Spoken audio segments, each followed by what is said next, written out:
when you signed dito sa ICC, you were signing as what? As the Interpol and Interpol NCB Manila representative. Ang nakalagay po dito, you're signing as in behalf of the Republic of the Philippines, not as Interpol. Kasi po nung that time, yung representative ng ICC na kausap ko, naka-print na po yung government. So, sir, are you a college graduate? Yes, sir. No. Any college graduate, pag pinapirma ka tapos mali, kahit printed, you'd cross it out. Then you would put, so pag nakalagay doon, Alang Cayetano, congressman, pipirma ako o i-cross out ko yung congressman, lalagay ko senator. Kung nakalagay doon, Alang Cayetano, single, may asawa na ako, hindi ako papagalitan ng asawa ko, kung hindi ko i-cross out, lalagay ko doon na ano. Diba? So wag tayo magpilosopohan dito. Why did you sign in behalf of the Philippine government if you weren't representing the government and you were representing Interpol? Medyo mataas na ho kasi yung ano noon pagod na din kami. Ang dahilan, pagod kayo?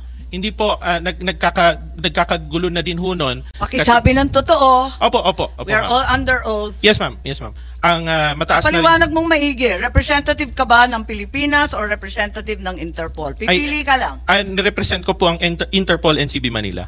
So mali itong papel na to. Sabihin mo sa akin. Yun hong... Kasi nag-iiba. Isa sinungaling, isa totoo. Yun ang clear ho sa ICC. Pwede kong linawin lang. De, siguro, hayaan muna natin. Hayaan natin na ipaliwanag. Alam naman niya eh. Ano ba ang papel ng Special Envoy sa transnational crime? Very familiar po kami sa PCTC kasi yung batas niyan na kami ang nag-akda. Ang tanong ko lamang, ano ba ang papel ng Special Envoy? Kasi Special dati kayo Envoy po din natin, Special Envoy. the good ambassador is a representative of our country in several international fora representing the interest of the Philippines. He has, to a certain extent, diplomatic stature and can ambassador nga ang titulo po ninyo. Totoo po 'yon. Ambassador ka rin nung Special Envoy kayo? Nung araw po, nung araw. General Alcantara, ambassador rin po Nung araw po ay ako'y ambassador din at concurrent in charge of PCTC. Kasi ang pagkaintindi ko, hiwalay yung Special Envoy. Hindi siya directly under PCTC, tama po ba? Ang Special Envoy po ay nakakatulong sa akin dahil nababawasan po yung trabaho ko to represent our country. Para hindi ka biyahe ng biyahe. Medyo totoo po yun. Okay, so Ambassador, hindi kasi namin masyadong kabisado yung posisyon ninyo. Saan ang opisina ninyo? Madam Chair, ang office ho namin, the same with the PCTC, same building ho kami. Paliwanag ko lang ho ng short yung opisina din ho namin. Ang Special Envoy ho for Transnational Crime, ang Philippine Center of Transnational Crime, which is the Interpol NCB Manila, sila po yung aming secretariat at yung operational partner. So may opisina po kayo? Meron po, nasa taas po. Ilan ang tauhan nyo? If I'm not mistaken, around 15. And then kasama ninyo sa pag-representar sa Pilipinas sa iba't ibang lugar? Opo. So kung hindi sa ilalim ng PCTC ang Special Envoy, aling department kayo? Sorry, Madam Chair. Hindi naman kayo PCTC. So aling department kayo? DFA? Hindi po. Ang amin pong opisina, OSETC and PCTC are all under the Office of the President. Pero hiwalay kasi hindi naman kayo under the PCTC, ano? Hindi po. Ang PCTC po ang aming secretariat. Sila po yung operational arm namin. What are the functions? Like you said earlier, you represent the Philippines in different fora. Is that correct? Yes, ma'am. I see. What is the role that you actually played in the arrest of PRRD and his transport to The Hague? Anong papel po ninyo doon? Kasi lumalabas yung pangalan ninyo sa resibo at yung pag-turnover. Staff, ipakita lamang. Ito, yung transfer of custody, surrender and transfer. Andyan po. At kayo po ang nakapirma. At alam ito ni Secretary Senator Cayetano. Bakit kayo ang nakapirma? Ano po yung papel ninyo? Ganito po yan. Ma'am, I was there to oversee the smooth arrest of the former president. Now, so, nandun kayo sa Villamor? Makikita nyo naman po dun sa mga videos na lumabas. Hindi ko po maalala kasi hindi ko kilala yung mga tao. Ngayon, doon naman ho Madam Chair, excuse me, Madam Chair. Senator Pato, Since when naging function ng Special Envoy yung pag-oversee ng operations? Ang pag-aresto? Kasi I'm sure, Special Envoy ka, trabaho mo is outside. Inboy ka doon para mag-represent. Pero when Hindi it po, comes to operational matters, kailan naging Hindi po, trabaho mo hindi- yung pag-oversee ng operations? Hindi po ako nag-oversee ng operations. Yun lang kung sitwasyon dahil ang PCTC ay ang aming Secretariat and Operational Arm. Not even the PCTC, I suppose. Because PCTC is, sila lang ang nagkukontrol ng NCB. Yes, Diba? opo. O sila nagkukontrol ng Secretariat. Opo. Pero pag- Sila po yung Secretariat namin. Pagdating sa Interpol, halimbawa, ganito, meron tayong General Assembly ng Interpol. Sino nag-head of delegation? PCTC. PCTC? PCTC. Ikaw, General Marbil, hindi ka pa ba nag-attend ng national, yung General Assembly ng Interpol? Sir, umattend po last year po. Last year. Opo. So, sinong head of delegation? Ang nandun po si General Alcantara pong kasama po namin. Because when I was the Chief PNP, lahat ng ang head of delegation, yung Chief PNP. Tapos, head of delegation ng ibang bansa, yung uniform talaga na police agency ng kanilang lugar. Kaya yun yung alam ko ha. Kasi yung PCTC naman is NCB lang ito. Sila yung NCB. Pero when you say police agency, Chief PNP talaga ang head niya, di ba? At nagkakaroon ng General Assembly, kayo ang nandun, di ba? Actually, sir, doon sa ibang country, sir, ang ang police lang ang isa lang po ang law enforcement nila. So ang usually ang the head is the chief ng national police nila. But Correct. in our country, we have so many law enforcement agencies coming from the NBI, the Philippine National Police, of course, ang kasama po namin Kaya immigration. nga Kasi makita mo, di ba? Pag Interpol General Assembly, hawak kamayan lahat ng mga chief ng puro uniformado yan eh. Puro mga chief ng police agency nila, di ba?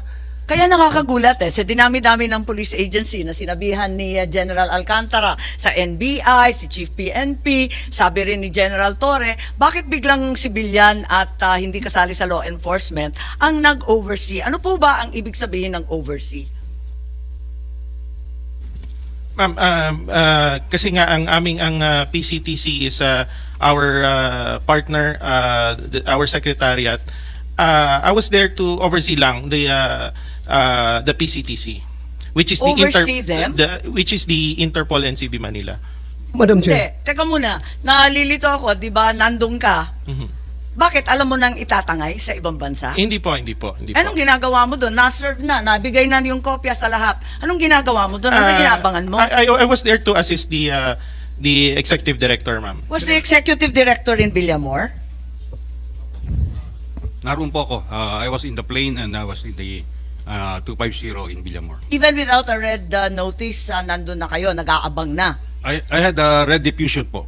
Yes, but the I had a diffusion, we have copy. already said ad infinitum that this is not an arrest warrant, di ba? Yes, Paliwanag na yun. tama Ikaw po yun, nagpaliwanag tama po. eh. O di, We had a red diffusion. I had to carry it. request for information lang, di ba? Hindi po. Ang red diffusion po is a request, is an international request for international cooperation or an alert.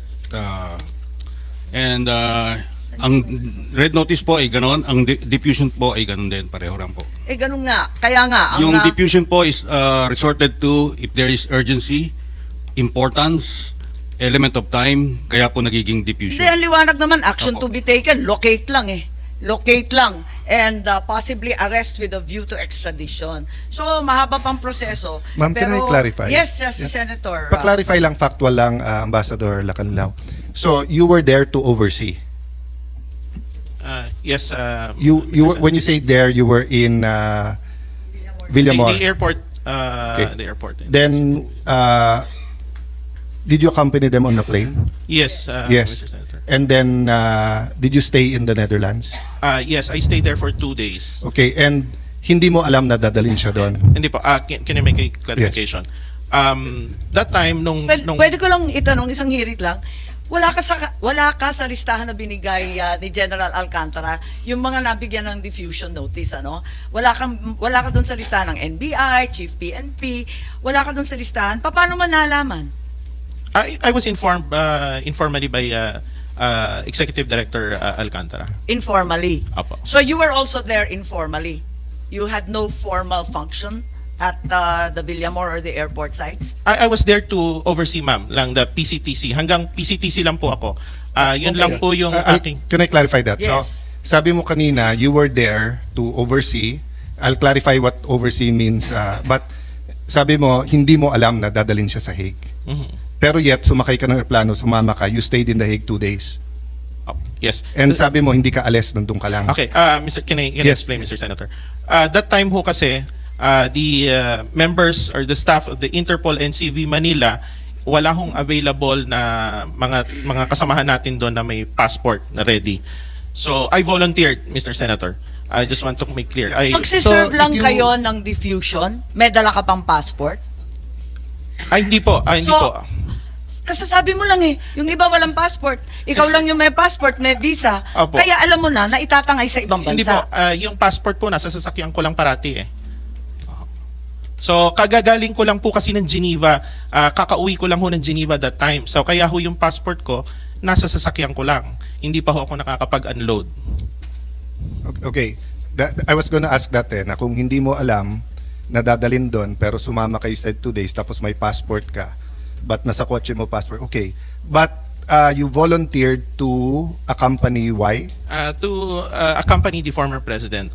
Because Uh, kailangan, what was the reason? Sabi mo, yung mga kasamahan mo walang passport. Hindi po. Wala po akong sinabing kasamahan ko walang passport. Sorry. Wala pong passport that time yung mga PCTC Okay. members, ma'am, na Okay. supposed to be sasama din that time. Wala hong silang available noon. So were you appointed representative of the PCTC? yes. Were you appointed representative of the Interpol in the Philippines? That time I was appointed, yes. Who appointed you? The PCTC Your So Honor. can the on that day? Yes, sir. So can the ibuin natin kayo lang mga militar at pulis nakakaintindi ng 3-4 na letra Yung Philippine Center for Transnational Crime. Sir, can you appoint the representative ng Interpol on the spot? Kasama sa powers yun. If I check with Interpol, so kung today pwedeng ako representative ng Interpol? Para pong hindi yata kasama sa function ko yun. Well, kakasabi lang ho ni Ambassador, kayo daw nag-appoint sa kanya. Yun po sabi niya eh. So, but you're saying it's not. Ito nga maintindihan. So hindi nyo po Tanggapin ko na rin no. po kasi he Yeah. is a competent authority. Yeah, no, let's Tama. you're under oath, sir. Oo. You're Did under you oath. or did you not appoint him as The good ambassador representative? is a competent authority to represent us. But you Yes. did not appoint him. Hindi question if he's a Ako competent. appointing authority. Hindi You're ka not appointing appointing, authority. okay. Klaro po yun. Executive Order 265, saan sa buong executive order na nagtatakda na magkaroon ng special envoy, sinasabi na meron kang papel para mag-oversee. Wala kasi akong mabasa Hindi po. katulad ni Senator Cayetano Madam Chair, yun nga po yung relasyon ho namin ng OSETC and PCTC, sila yung aming Secretariat and Operational. sekretarya lang ninyo, siya pang appointing ninyo. Hindi po, Parang ang hindi- gulo. hindi po. Boss ba ninyo yan or utusan? Hindi po, clear ko lang ho. Kasi that time, wala hong available na members ng PCTC anang may passport noon. So, kaya ho, sinabi ko kanina, I volunteered para ho i-accompany ang former president in behalf of the PCTC. Okay, ma'am, can I clarify? I'm not going into the supervision, your appointment as special envoy because depende sa presidente, pwedeng iba, di ba? Kahit presidential advisor, if the president has special advisor on justice, then it's between the president, Secretary Remulla, etc. Ang focus ko doon sa ikaw ang representative ng Interpol. Kasi sabi mo, yes. Ang sabi po ni Secretary Alcantara, hindi kanya in-appoint. So, sino nag-appoint sa'yo bilang representative ng Interpol? Nirepresent ko po ang Yeah, PCTC. Or may I clarify? Yeah, go ahead, Mr. sir. Senator. Kasi traditionally, ang executive director is also the envoy. Ngayon, pinaghiwalay po yung posisyon. Yung ginawa po ng Malacanang, hiniwalay po yung posisyon ng special envoy at ng executive director. Pero dati ho, isa lang yan. Yeah. But lihis doon, Sec, sabi kasi ni Ambassador, siya daw ang representative ng Interpol that day ng Pilipinas. Yung pagpaalis mo pagpunta ho ng The Hague, siya po yung representative talaga ng Interpol. Yeah. Kasi siya lang ho yung may koneksyon sa PCTC. But I was asking, who appointed him representative of Interpol? Ano ho yan? Kasama ho yan sa kanya appointment. But he said before that day, hindi siya ang representative ng Interpol. Pero ano ho ito eh, kasi yung overseeing function niya, oversight function, is, kasi parang may oversight po siya sa PCTC. I think that they took it from there. Na siya rin po yung responsible for the PCTC. Okay. Wala rin sa executive Kasi order. nga ano ho yan eh. Sabi ko nga, So when- magkasama ho dati ang posisyon na executive director tsaka envoy. Si General Alcantara used to be the special envoy and executive director. And then the representative ng Interpol. Oh, Interpol. And exercising oversight powers. Bago lang yun. Hindi, dati ho isang tao lang nga eh. Wala eh. Ginawa Wala na sa ho, dalawa. Executive Order 265. Parang above and beyond na sa... Yeah, special ho yan. Madam Chair, if I may. Ma'am, just to point. the executive has the power when to he do that. when you signed dito sa ICC, you were signing as what? As the Interpol and Interpol NCB Manila representative. Your Ang nakalagay po dito, you're signing as in behalf of the Republic of the Philippines, not as Interpol. Kasi po nung that time, yung representative ng ICC na kausap ko, naka-print na po yung, Yeah, yung so, government. So, Sir, but it are you a was- college graduate? Yes, sir. No. Any college graduate, pag pinapirma ka tapos mali, kahit printed, you'd cross it out. Then you would put, so pag nakalagay doon, Alang Cayetano, congressman, pipirma ko o i-cross out ko yung congressman, nalagay ko senator. Kung nakalagay doon, Alang Cayetano, single, may asawa na ako, hindi ako papagalitan ng asawa ko, kung hindi ko i-cross out, lalagay ko doon na ano. Diba? So wag tayong magpilosopohan dito. So why did you sign in behalf of the Philippine government if you weren't representing the government and you were representing Interpol? Medyo mataas na ho kasi yung ano noon eh, pagod na din kami. Tapos ang request ng ICC staff that time nagre-request sila na kunin na ng medical team. Hindi ho kasi ma-perform yung medical assistance to the former president eh. Yun ho yung dahilan yan. Ang dahilan, pagod kayo? Hindi po, nagkakagulo na din ho nun. Mataas na din po yung sitwasyon. Pakisabi ng totoo. Opo, We are ma'am. all under oath. Yes, ma'am. Yes, ma'am. Ang mataas na Paliwanag mong maigi. Representative ka ba ng Pilipinas or representative ng Interpol? Pipili ka lang. Nirepresent ko po ang Interpol NCB Manila. So mali itong papel na to. Sabihin mo sa akin. Yun hong... Kasi nag-iiba eh. Isa sinungaling, isa totoo. Yun ang clear ho sa Ma'am, ICC. Pwede ko linawin lang. Hindi, siguro hayaan muna natin. Hayaan natin na ipaliwanag. Alam naman niya eh. Alam ho kasi ng malinaw ho sa pag-uusap namin ng ICC staff na I represent the Interpol NCB Manila. Pero hindi maliwanag dito sa nakasulat. Government of the Republic of the Philippines. It's part of the government, ma'am. I'm sorry. Hindi, Interpol eh. Sabi niya, nandun siya bilang Interpol eh. Ma'am, Madam Chair, yung Interpol po kasi, the Interpol NCB Manila, it's under the Philippine government. Sorry, Mama. Kasi if that's your interpretation, then the government cooperated with ICC. In the surrender. Diba? No, I'm not trying to trap you. I'm trying to understand. Kasi nga, when you do something, you can do it in different capacities. So, international organization, yon. So, for example, Sarah here was the regional director for the International Organization on Migration, but she's a Filipino. Now, if she was special envoy noon, she has to say which one. Kasi one is a UN body, or at least a UN-recognized organization. The other one is Philippine government. So, di ba, hindi pwedeng you're signing. Ang problema kasi sabihin mo, malinaw sa ICC at malinaw sa akin, Interpol. Pero ang pirma mo, in behalf of the government. Kasi ang masusunod yung dokumentong pinirma mo, hindi yung intention nyo eh. Diba? So kung ang sabihin natin, listo, na intindihan ko, pinirmahan natin sale. O pagdating sa korte, anong unang impression mo? It's a sale. Opo. Because yun ang pinirmahan nyo. Diba? So kaya nga pagdating dito, there are many other questions like yung sinabi ko sa inyong number 8, which is, was he brought, did the person receive legal assistance during national proceeding? Ikaw nagsabing he received legal assistance during national proceeding. What was that proceeding? No, Your Honor, Mr. Ambassador, Senator. ang dami-dami mong pinirmahan dito tungkol sa doktor, tungkol sa immediate family, tungkol sa legal counsel. Lahat to sinang-ayunan mo. Lahat ito hindi totoo. Hindi po. Kasi ganito. pagod na po kayo. Hindi po. Kung maaari ho ma-explain ko. Una yung tinatanong nyo regarding ho dun sa, kasi that time I was waiting for the official certification from the Department of Justice. So medyo wala hong internet that time. So yung yan ho yung sinulat nila, yun naman ang sinagot ko. So nung after few minutes nag-request ako ng internet na print, binigay ko sa ICC yung certification from the Department of Justice. Sino Yung- nagsulat sino niyan? nagsulat? Kaninong handwriting yan? Kasi parang naiba sa sulat mo. Ma'am, sa ICC, ma'am. Tapos pinirmahan mo na lang yung sinulat ng ICC.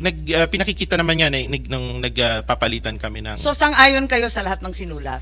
Opo, ma'am. Anon, so yun yung papel mo doon. Ano pa yung ginampanan mong papel? Kasi sabi mo, sinamahan mo si Presidente Duterte sa eroplano. Pagkatapos, nung sinorender mo na at yan ang pinirmahan mo bilang kinatawan ng ating pamahalaan, ano pa yung iba pang papel mo? Ano pang ginampanan Wala na mong po. papel? Wala na po, ma'am. Pero nagdalawang araw ka pa ron eh. Hindi po, ma'am. Nag-aantay kasi doon din kami sumakay sa same plane pabalik po ng Pilipinas. Madam Chair. Yes, Senator Bato, nagugulat lang ako na speechless ako. Dineliver ninyo sa ICC pero hindi ninyo alam? Paano hindi ninyo Hindi po, alam? alam po namin, ma'am, regarding dun sa ICC. Ang hindi ko po, balikan ko ho yung unang pag-uusap, kaya hindi alam. Nung unang pagdating sa airport, totally wala po akong alam nung pagdating ko sa airport. Naiya. Sa NAIA. Opo. Madam Chair. Yes, Senator Bato. Pwede mo laman, Ambassador, kung kailan ka appoint as special envoy against national crime? July 2024, Mr. Senator. Alam ninyo, gusto ko lang tignan yung pinirmahan mo kasi maraming kabulastugan dito. Hindi ko maintindihan. Yung number 8, kung maipakita sa screen. The date, time, and location of the appearance of the arrested person before the competent judicial authority. Ang sinagot mo, do not know. Paano hindi mo alam? Samantalang nandun ka sa airport na hanggang sa Villamor, hanggang sinakay sa eroplano. Bakit hindi mo alam? Hindi po, yung number 8 po, I'm that time, kagaya ho ng sinabi ko kanina, I'm just waiting for the certification from Department of Justice. Yung certification dumating pa ng March 12 eh. Hindi po, na dumating po on the same day, mga siguro 10 minutes. Pwede ninyong pakita sa amin kasi yung certification na binigay ng DOJ sa amin March 12 ang nakasulat. Yun po yung certification na binigay ko po. Yung date lang po, siguro kasi that was March 11. Pero yung... Hindi, date, time, and location. Opo, yung certification ho na yon na-send ho sa akin nung nandun kami mismo, nasa eroplano pa, ng paglapag ho namin sa Hague. At sinabi dito, before the competent National Judicial Authority. So, ibig sabihin, Pilipino. Husgadong Pilipino, tama ba? Judicial Authority. Hindi mo rin alam? Kasi sabi dito, do not know eh. Ayun po, yun po yung sinagot ko kasi I was waiting that time. Paano hindi mo alam eh? Alam mo, mula nung dumating na talaga naman hindi pinayagan makita yung abogado, hindi pinayagan pumunta sa Pilipinong husgado, hindi pinayagan lumabas. Bakit mo sinasabing do not know? Nandun ka, nakababad ka, hanggang sa Hague, nandun ka eh. Ma'am, that time, nandun po yung mga abogado niya. In fact, 3 po yung abogado. Hindi, walang abogadong sinasabi sa number 8 na pinirmahan mo before the competent National Judicial Authority. Ang sinabi mo, hindi mo alam. So, yun ho kasing certification, yung details, nandun po sa DOJ certification. Yun ho yung inaantay ko that time. Medyo nagkaroon lang ho ng delay nung sa pagpasok kasi sa problema ho sa internet. Ano? Kailan dumating yung DOJ certification? On the same day po, nung nasa aeroplano kami. Before? Iyan po, after po ng sign, kasi hindi ho makapasok. December 12 ang nakadate. Parang nagugulat ako. March. Sorry. Opo. Natataranta ako, nagugulat. Hindi po ma'am, Madam Chair, pumasok po yung certification on the same day. Medyo nagkaroon lang. Hindi, March 12 ang nakasabi. Paano mo natanggap? Excuse me, yung nagko-coach, nahihirapan po kami. Ma'am, I think the best person to answer that would be Abogado po kayo? the person who issued the certification is here. Yes, I think Prosecutor Fadulion, we're referring to the same certification of March 12. Is that correct? That is correct, Madam Chair. And okay, we'll go back to that later. But Ambassador, when did you receive this? Yung time ho na pagdating namin ng Hague, dumating yung ICC representative. Hindi ho kasi pumapasok mabuti yung messages namin with USEC-T dahil mahina ho yung net namin doon. But after 10 minutes na ma-sign po na ma-answer yung number 8 question, nakuha ko na. So I immediately sent the copy to the ICC representative. Yung mali na March 12. Tama? Mali eh. Yung kopya pong galing sa Department of Justice that time. Pero walang nakasabi doon sa certification, kahit tanggapin ko na nagkamali, nagtypo sa date. Ang problema, wala naman sinasabi that he was delivered to a competent judicial authority, to which you signed. Sabi mo, talagang na-deliver to a national competent judicial authority. Pinirmahan mo competent national judicial authority. Mamaya. Yes po. Kasi kagaya ho na sinabi ni Justice Ascuna kanina, Oo. sa sistema kasi ng ICC, ang prosecution po ay kasama sa korte. It's part of the court. Kaya yun po yung lumalabas kasi nga like the Prosecutor General is competent judicial authority in the understanding of the ICC. Secretary Remulla, it's very, very clear. Competent national judicial authority. There's nothing mysterious or equivocal about the sentence. Yung nga ho yun eh. National po. Yun yung National, equivalent ibig sabihin kasi. Filipino Yung po. equivalency po. Ang sinabi siguro ng ICC sa kanya, prosecutor. Prosecutor certification. I don't really know their conversation. But yun lumalabas. Kasi nga, hindi naman tatanggapin ng ICC yan kung hindi na issue ng prosecutor yan eh. Kasi under their system, ang prosecutor is part of the court. Parang nakakatuwa naman yung sagot na yan. Pero sige na lang. Ambassador Lacanilaw, number 10, did the arrested person receive legal assistance during national proceedings? Pinirmahan rin ninyo yan. He received legal assistance during national proceedings. Anong national proceedings ang tinutukoy ninyo? Eh hindi nga dinala sa husgado. Doon lang kayo sa airport, sabi ninyo. Ma'am, kaya ako yung sagot ko dyan ay I do not know. Kaya Hindi, walang do not know sa number 10. Sa number 10, sinabi mo, yes, he received legal assistance during national proceedings. Okay, legal assistance. Baka naman kabulastugan lahat ma'am, ito. legal assistance kasi po that time ang pagkakaintindi ko kasi nandoon yung tatlong lawyers niya. Sinong tatlo? Former ES Mijaldea, his wife, and Attorney Delgra. Madam Chair, Legal assistance during national proceeding. May national proceedings ba doon sa Villamor na sinasakop yung tatlong abogadong sinasabi mo? Legal assistance and serving of warrant. Ang nakasabi dito, did the arrested person receive legal assistance? Basahin po ninyo, nandyan. During national proceedings. He received legal assistance during national proceedings. Ang sabi po ninyo.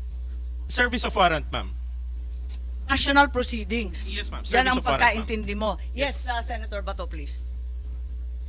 ibig mong sabihin, you want to impress upon us that yung service of warrant is a national proceedings?